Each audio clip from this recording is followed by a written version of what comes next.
Many of the tests are conducted while Yves is strapped into the wing because Yves' body is an integral part of the aircraft.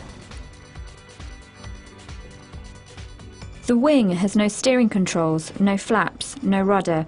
Yves uses his body to steer the wing.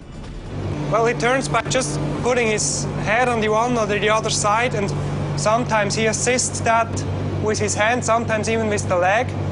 He's acting as a human fuselage, so to say, and that's quite unique. When he arches his back, he gains altitude.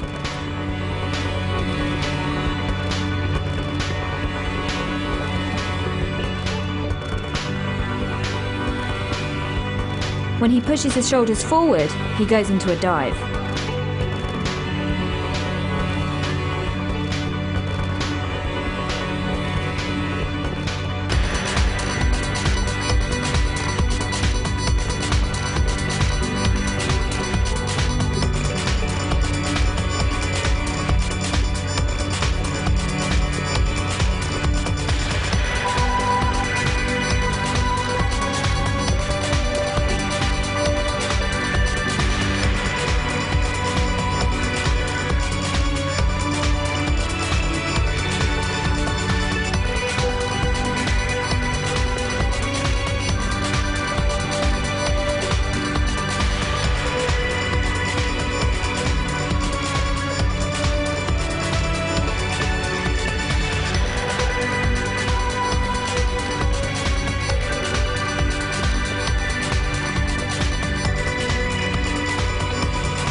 There's Yves Rossy, and I think the wing is open. Amazing. The wing is open. So our first critical moment, it's open. He is down. Is he flying? It looks like he's stabilized. He's starting to make his climb. There's that 90-degree turn you're talking about, right. Taking him out. He's out over the channel. There's Yves Rossy. There is no turning back now. He is over the English Channel and underway. Ladies and gentlemen, a historic flight has begun.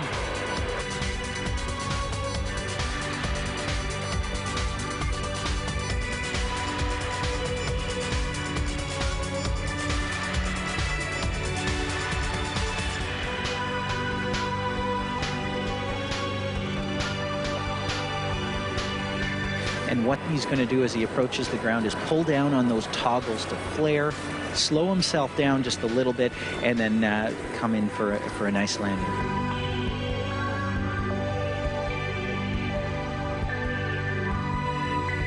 There he is. Yves Rossy has landed in England. And now he's in Edinburgh. Yves Rossy.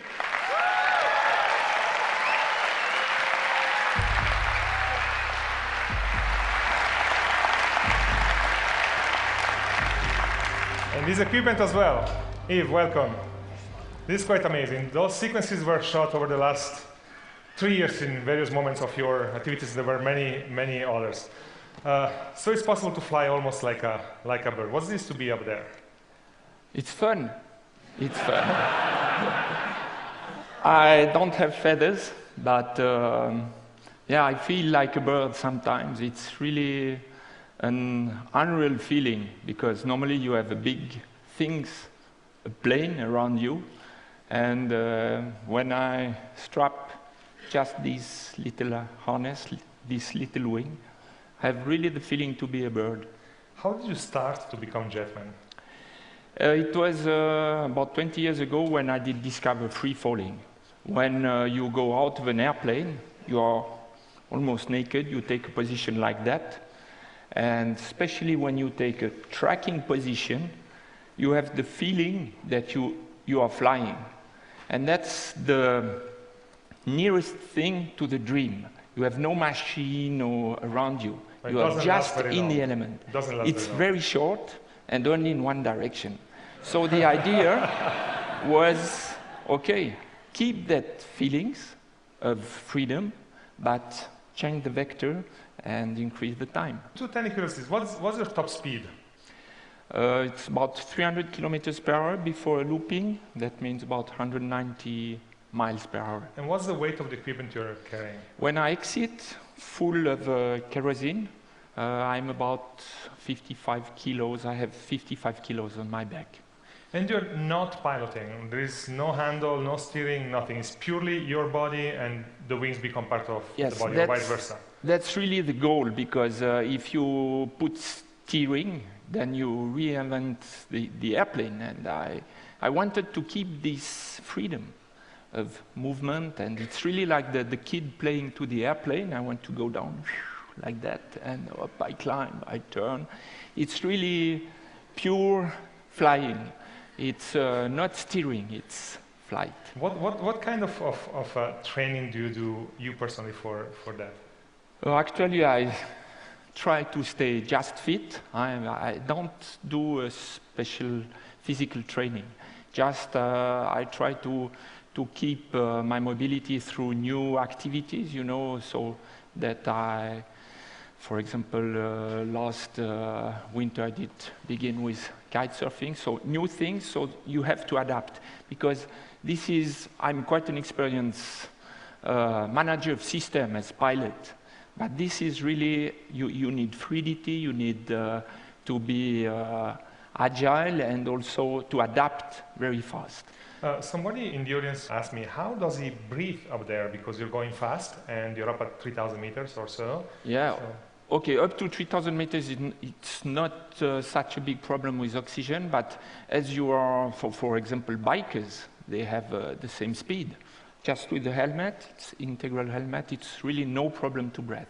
Describe for me the equipment, since we have it here. So, yeah, briefly, wings, 4 engines. Yeah, 2 meter span, auto-stable profile, 4 little engines, 22 kilos thrust each, turbines working with kerosene, harness, parachute. My only instruments are altimeter and time. That's I know I have about 8 minutes fuel, so just check before it's finished.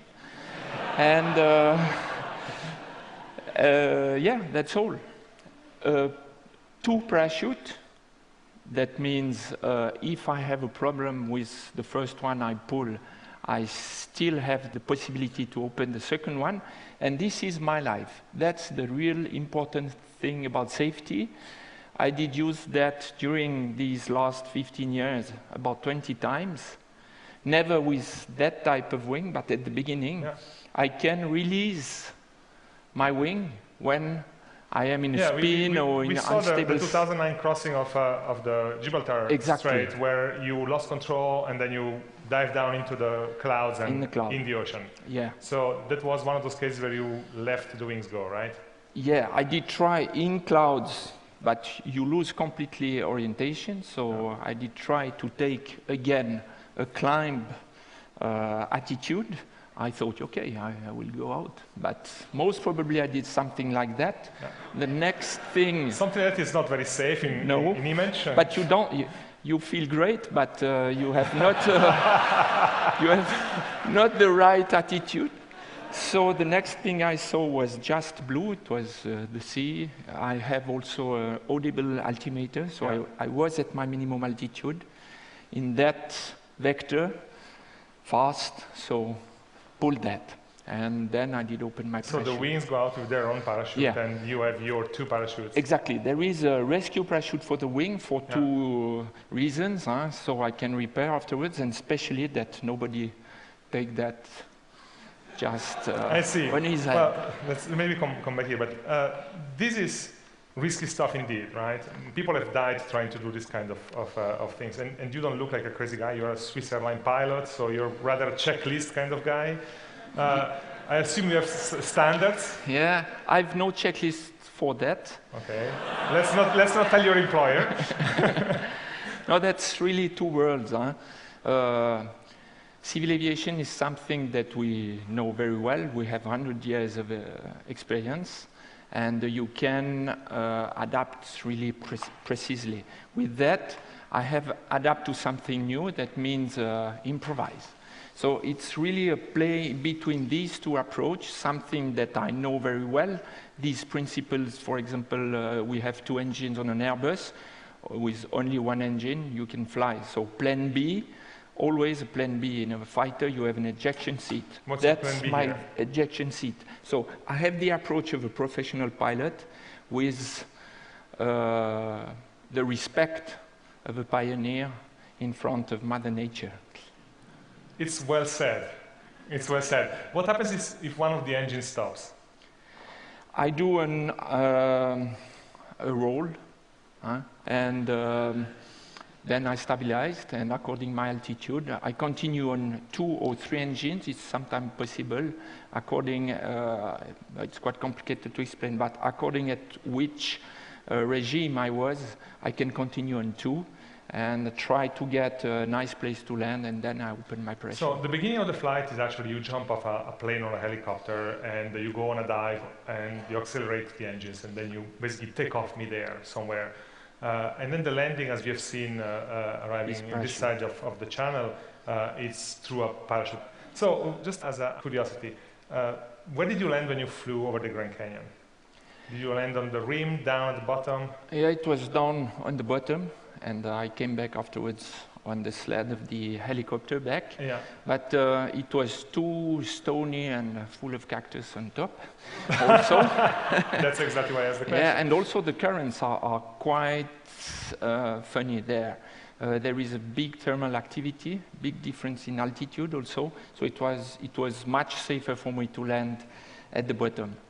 So I think that right now many people in the audience are asking, okay, when are you developing a double-seater so they can fly with you? I have a standard answer. Have you ever seen tandem birds? Perfect answer.